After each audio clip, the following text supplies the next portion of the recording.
Der California Beach, er ist ganz neu auf der Straße, eines der ersten Fahrzeuge und wir schauen es uns zusammen an. Von vorne bis hinten eine komplette Roomtour mit allen Details und allen Informationen. Und ich bin gespannt, ob mich dieses Fahrzeug basierend auf dem Multivan wirklich überzeugen kann. Und wenn du auch gespannt bist, dann würde ich sagen, bleib sehr gerne dran.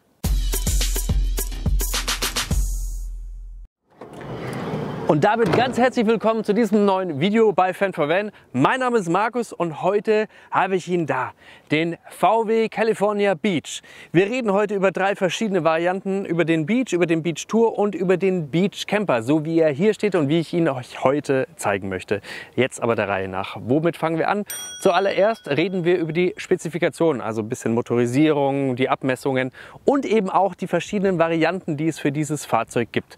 Danach gucken wir uns das Auto von außen komplett an und dann springen wir rein. Und wir schauen uns alles zusammen an, vom Cockpit über den Fahrgastraum bis vor allem auch hinten, denn da sind dann die Besonderheiten, da ist die Küche zum Beispiel mit drinnen und wir schauen uns natürlich auch noch die entsprechenden Verdunkelungen an und die Schlafsituationen. Und zu guter Letzt gibt es dann noch mein persönliches Fazit und dann sind wir auch schon wieder durch. Und damit können wir jetzt starten und ich wünsche dir ganz viel Spaß bei diesem Video.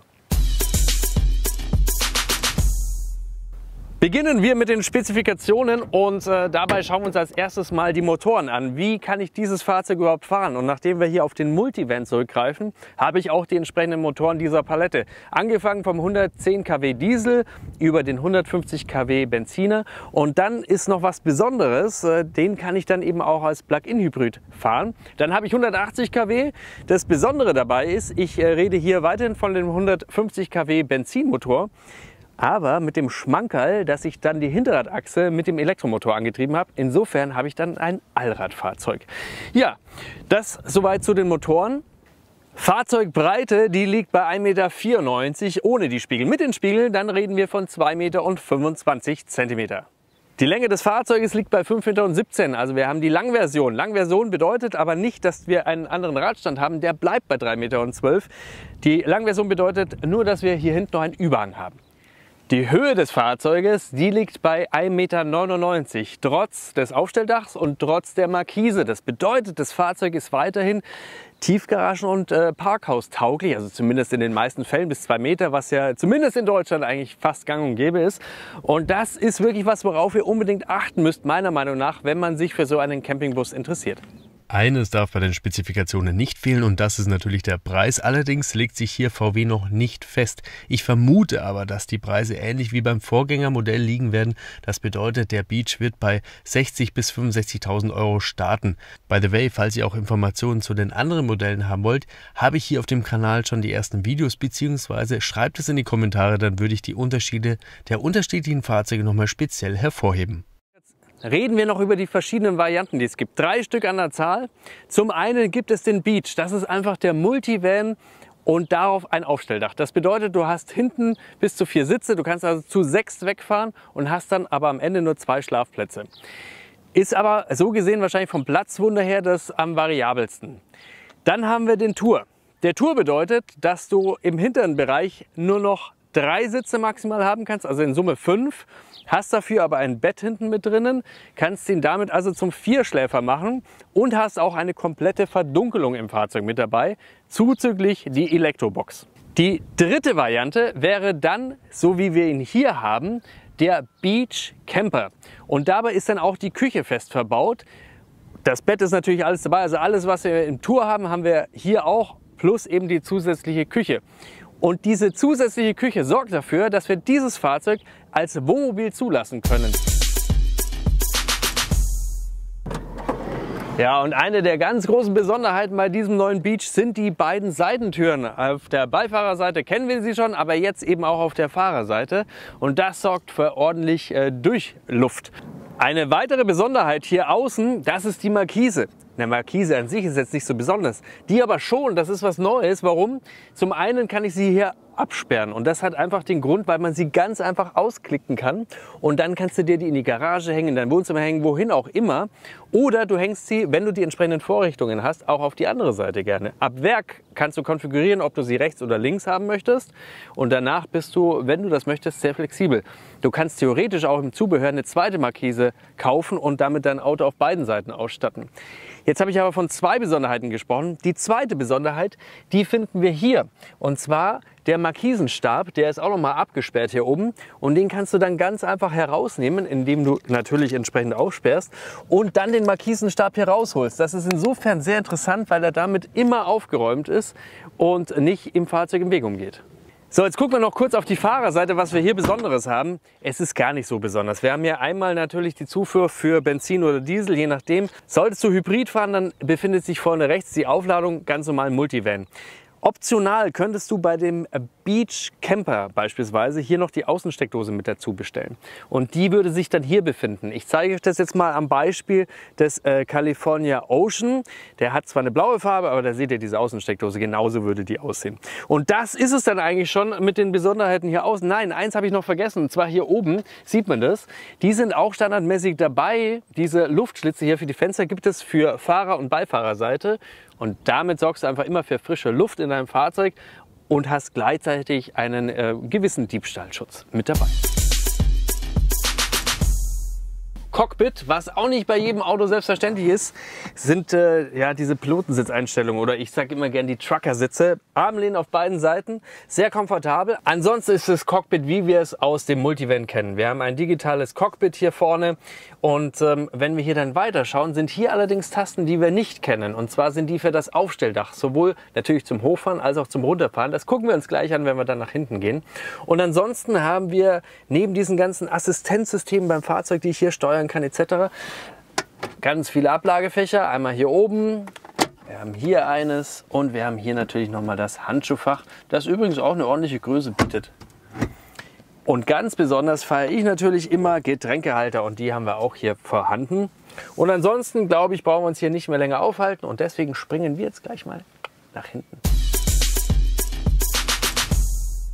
Bevor wir uns ans Drehen der Stühle machen, stellen wir das Dach nach oben. Dafür öffnen wir als erstes die Luke und betätigen dann in diesem Fall den Knopf. Denn hier handelt es sich um ein elektrisches Schiebedach, das ist allerdings optional.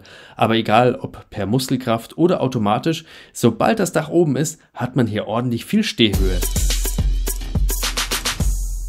Lasst uns mal als nächstes die Stühle umdrehen, damit wir hier im Fahrgastraum richtig schön Platz kriegen. Was ich immer sehr gerne mache, ist die Lehne einfach ein bisschen gerade stellen. Dann dreht sich's leichter. Ihr könnt das alles natürlich bei geschlossenen Fahrzeugen machen. Ich mache es nur jetzt gerade mit offener Tür, damit ihr mich da besser beobachten könnt. Als allererstes schiebe ich es jetzt mal so ein bisschen hin und her. Dann habe ich hier so eine Lasche, die ziehe ich an und damit kann ich den Sitz drehen. Zack, zack, das mache ich. Und ihr seht, wie einfach das geht. Mega. Jetzt zum Schluss kann ich ihn wieder ein bisschen hinterfahren und natürlich, damit es dann auch bequem ist, kann ich die Lehne wieder ein bisschen zurückfahren lassen. Das Besondere an diesem Drehstuhl ist jetzt aber, dass er nicht nur drehen kann, sondern er ist auch hier in der Höhe verstellbar. Ich weiß nicht, ob ihr das gut erkennen könnt. Und das ist besonders, das gab es vorher nicht und den kann ich richtig hochstellen. Das macht dann Sinn, wenn ich hier einen Tisch mit drinnen habe und damit ich da einfach besser rankomme und besser sitzen kann. Und natürlich auch in deiner Fahrsituation, dass du das so einstellen kannst, wie das für deine Größe halt einfach entsprechend perfekt ist. Machen wir das Ganze hier mal bei geschlossener Tür, damit ich euch diesen Beweis auch noch liefern kann. Als erstes wieder die Lehne ein bisschen nach vorne, den Sitz, so, durch das Lenkrad ist es dann immer noch ein bisschen anstrengender, da mache ich aber die Lehne runter, also die Armlehne, dann geht das super gut. So, perfekt, dann haben wir schon, zack, ein bisschen nach hinten, das ist wieder nach oben und dann drehen wir das noch ein bisschen bequem. Und machen wir uns nichts vor, ja, das ist ein Gefricke, aber es funktioniert. Da wünschte ich mir doch heimlich doch den T3 wieder herbei, aber das wäre auch wieder Äpfel mit Birnen verglichen. Schon kann es losgehen, Abendessen bitte. Ja, und das Besondere am Beach, das sind meiner Meinung nach die Sitze hier im hinteren Bereich. Denn je nach Variante des Fahrzeuges habe ich hier unterschiedliche viele Sitze. Das ist schon mal das eine. Beim Beach habe ich hier bis zu 4 Sitze noch mal im Vorbereich. Bei dem Tour und beim Camper habe ich 3 Sitze, wie jetzt hier in diesem Fall. Und das Besondere daran ist, dass ich jetzt hier richtig spielen kann, weil dieses neue System beim Multivan halt einfach so viele Varianten zulässt. Ihr seht, hier habe ich jetzt einfach mal die Variante, wir sind zu zweit unterwegs. Ich kann das aber super einfach wieder nach oben klappen.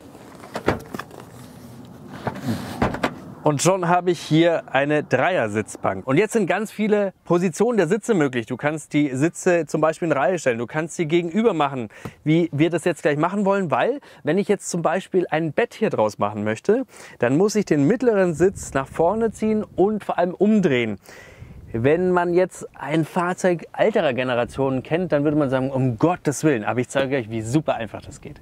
Das ist super einfach. Zuallererst kippe ich die Rückenlehne ganz nach vorne und versetze den Stuhl an die Position, von der aus ich diesen Stuhl am besten heben kann. Passt auf, jetzt bin ich wirklich nicht der Stärkste. Ich ziehe hier hinten die Lasche und hier vorne und kann den einfach mir nichts, dir nichts hier umdrehen. Und vor allem, und das ist ja das Tolle, auch wieder ganz easy einsetzen. Und wie gesagt, wenn ihr die Systeme von früher kennt, das war echt ein Mordsding, das alles hinzukriegen. Und jetzt könnte ich theoretisch sagen, okay, ich will so wieder in Fahrposition gehen. Oder was wir jetzt zusammen machen, wir machen uns jetzt mal hier ein ordentliches Bett. Möchte man das untere Bett aufbauen, gilt es zuerst einmal, die beiden äußeren Sitze in Schlafposition zu bringen. Dabei kann man die Kopfstütze auf der Beifahrerseite einfach umdrehen, auf der Fahrerseite hingegen muss man sie vom Sitz abnehmen. Und hier noch ein Erklärungsansatz von meiner Seite, warum man das Ganze nicht einfach auch mit dem dritten Sitz machen kann. Sherlock Markus hat die Vermutung, dass die Funktion Liegesitz bei dem dritten Sitz schlichtweg fehlt. Jetzt kann man natürlich auch sagen, naja gut, aber warum fährt man zu 5 in Urlaub, wenn man nur 4 Schlafplätze hat? Aber Zelt, egal. Schreibt ihr in die Kommentare, was ihr davon haltet. Soweit, so gut. Ihr seht es hier, als letzten Schritt muss man nur noch die Matratzenelemente nach vorne rollen. Super wichtig sind natürlich noch die Abmessungen des Bettes und die liegen bei 1,33 Meter in der Breite und 1,98 Meter in der Länge. Eine Sache, die hier beim Bett noch erwähnenswert ist, es ist nicht nur einfach eine Matratze, sondern im unteren Bereich ist über die gesamte Fläche eine Platte und damit hast du jegliche Unebenheit von den Stühlen abgeschafft hier oben. Also es ist wirklich ein sehr bequemes Bett. Und hier daneben sehen wir dann noch die Seitentaschen in den Seitenfenstern und die sind wirklich schon dabei. Also das ist jetzt kein Zubehör, das du dir irgendwie über Vanessa oder wen auch immer kaufst, sondern das ist hier bei California direkt dabei. Das heißt, hier hast du richtig viel Platz für Klamotten etc., was du eben alles mitnehmen möchtest. Ansonsten ist hier alles Multivan, USB-C-Steckdosen, Getränkehalter, also du kannst die natürlich auch einfach rausklipsen, alles kein Problem. Weitere Stauräume finden wir in 4 kleinen Schubladen an den äußeren Sitzen, jeweils vorne und hinten. An den beiden hinteren Türen befinden sich Schiebefenster und wie man hier bei meinen Lichtspielen erkennen kann, verfügen der Beach Tour und der Beach Camper über Rollos zur Verdunkelung. Zum Licht kommen wir gleich nochmal. Aber hier sehen wir eine weitere Besonderheit, die haben wir beim Multivan nicht und das ist dieses Display. Und damit steuern wir die Elektronik hier im Fahrzeug. Und das bedeutet, dass ich hier natürlich viele Einstellungen vornehmen kann, aber auch Funktionen wie zum Beispiel die Heizung, das Aufstelldach oder das Licht steuern kann. Apropos Licht, das kann ich natürlich einzeln an- und ausschalten, kann aber zum Beispiel auch, wenn beide angeschaltet sind, durch Doppeltipp beide gleichzeitig ausmachen und umgekehrt. Ich zeige euch natürlich auch noch das Bett im Aufstelldach. Eine Sache ist mir nur ganz wichtig, steigt bitte niemals über die Armlehne dort hoch, sondern wenn dann direkt über die Sitze. Hast du das Bett dann erklommen, ergibt sich eine Spielwiese von 2 Meter und 5 mal knapp 1,14 Meter. Für Frischluft sorgen 3 große Fenster, die mit Fliegengitter versehen sind und man findet natürlich VW-typisch die entsprechenden Schalter fürs Licht, aber auch Steckdosen für das Aufladen eines Handys zum Beispiel. Und hier ist jetzt die Besonderheit beim Beach Camper, denn hier ist eine fest verbaute Küchenzeile und dadurch bekommen wir auch nur bei diesem Modell beim Beach die Wohnmobilzulassung. Bei den anderen beiden Modellen bekomme ich keine Wohnmobilzulassung. Das ist auch nochmal ein wichtiger Hinweis. So, was haben wir jetzt hier drin? Wir haben zum einen Schubelemente, also Schubkästen. Ich kann das auch hier nochmal verstellen, damit ich von oben bepacken kann. Also das ist alles sehr einfach zugänglich.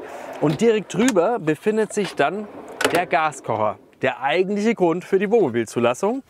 Und der ist, wie man kennt, mit Pilzzündung. Man hat hier nochmal Arbeitsfläche, kann auch nass werden, kann man also hier auch mit feuchten Gemüse hantieren und das ist alles überhaupt kein Problem. Wichtig ist beim Reinfahren hier wieder diese blauen Knöpfe nach unten drücken und dann kann ich den reinfahren und der arretiert wieder fest. Daneben habe ich dann die Technikbox mit einem 230 Volt Anschluss auf 300 Watt mit Wechselrichter.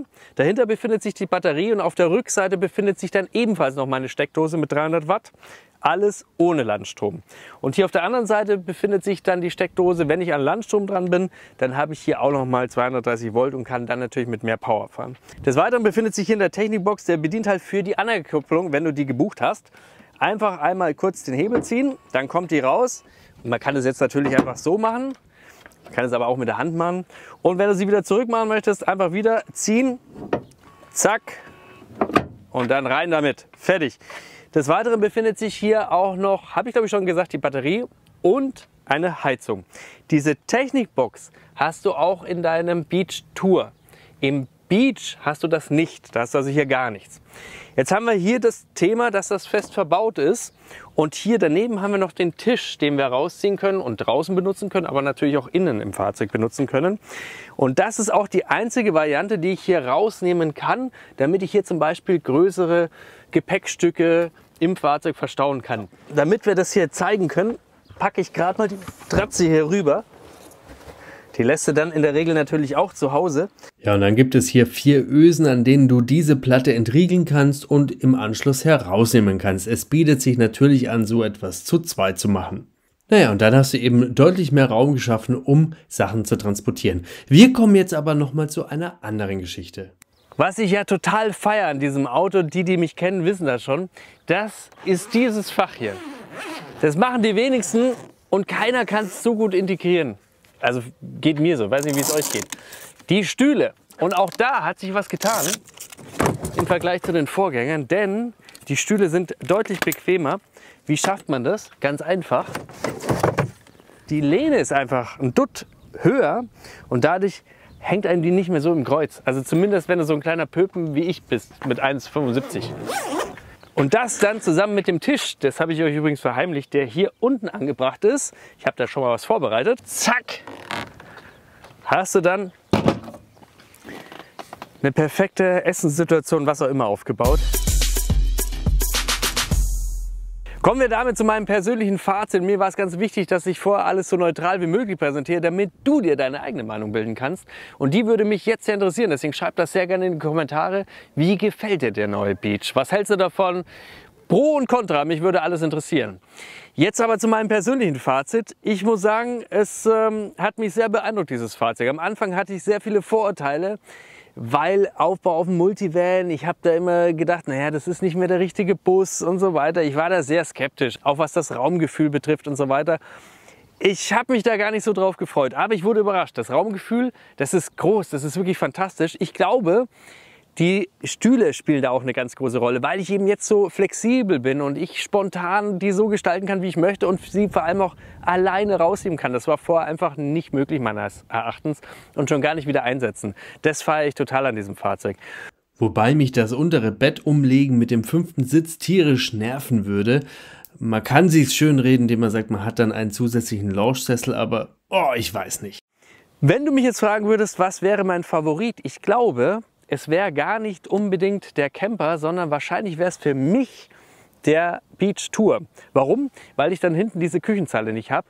Was wiederum zum Nachteil hat, dass das Fahrzeug dann nicht als Wohnmobil zugelassen werden kann. Das muss ganz klar sein. Aber ich glaube, ich persönlich hätte damit die maximale Freiheit einmal an Platz, wenn ich irgendwas transportieren möchte. Auf der anderen Seite zum Schlafen. Die Verdunklung ist mir auch sehr, sehr wichtig.